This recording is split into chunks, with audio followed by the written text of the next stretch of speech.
তাদের মনের ভাষা ব্যক্ত করতে পারে, এই স্বাভাবিক। কিন্তু তার মানে এই নয় নিরীহ নিরস্ত্র মানুষেরকে পাখির মতো গুলি করে হত্যা করবেন।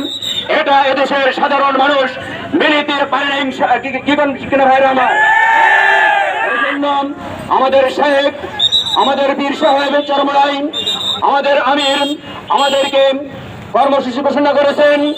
আজকে বৃহস্পতিবার সারা দেশের জেলা শহরগুলিতে বিক্ষোভ মিছিল হবে। আর আগামীকাল শুক্রবার জুমার পরে প্রত্যেক ইমাম সাহেব এবং খতিব সাহেবদেরকে শহীদ ভাইদের জন্য দোয়া এবং তাদের যারা অসুস্থ আহত হয়েছে তাদের সুস্থতা কামনার জন্য দোয়া করার জন্য আহ্বান করেছেন। সংগ্রামী সাথী বন্ধুগণ, এ পর্যায়ে বিক্ষোভ মিছিল পূর্বক সমাবেশের বক্তব্য পেশ করবেন ইসলামী আন্দোলন বাংলাদেশ শরীয়তপুর জেলা শাখার ছাত্র যুব বিষয়ক সম্পাদক জনাব মাওলানা সিদ্দিকুর রহমান। নাহমাদুহু ওয়া নুসাল্লি আলা রাসূলিহিল কারীম। সংগ্রামী সাথী বন্ধুগণ, আপনারা জানেন কোটা সংস্কার দাবিতে আন্দোলনরত ছাত্রছাত্রীদের উপরে সরকার দলীয় সন্ত্রাসী এবং পুলিশ বাহিনীর বর্বরোচিত হামলার প্রতিবাদে এবং অনেক আন্দোলনরত ছাত্র ভাইদেরকে অন্যায়ভাবে গুলি করে হত্যা করার প্রতিবাদে ইসলামী আন্দোলন বাংলাদেশের আমির হযরত পীর সাহেব চরমনাই আজকের এই কর্মসূচি ঘোষণা করেছেন।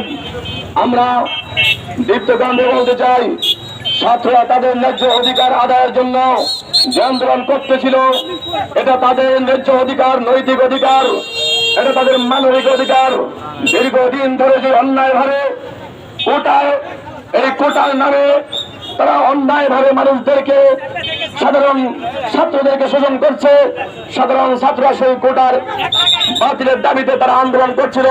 কিন্তু অত্যন্ত দুঃখের বিষয় হচ্ছে সরকার তাদের ন্যায্য দাবিকে অগ্রাধিকার না দিয়ে বরং তাদের উপরে পুলিশ বাহিনীদেরকে লেলিয়ে দিয়ে এবং ছাত্রলীগকে লেলিয়ে দিয়ে অনেক ছাত্র ভাইদেরকে এবং বোনদেরকে তারা হত্যা করেছে।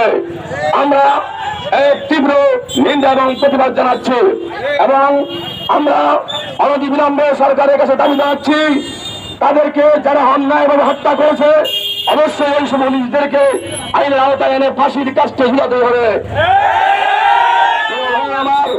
আমরা বাংলাদেশের মানুষ, আমরা আমাদের অধিকার ফিরিয়ে পেতে চাই।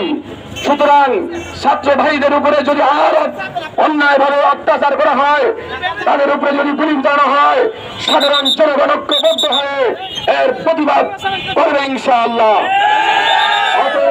সবাইকে এই ছাত্র ভাইদের আন্দোলনে সংগঠন জানিয়ে সবাইকে ঐক্যবদ্ধ হওয়ার জন্য উদাত্ত আহ্বান জানিয়ে আমি আমার সংক্ষিপ্ত বক্তব্য শেষ করলাম। আমার আইন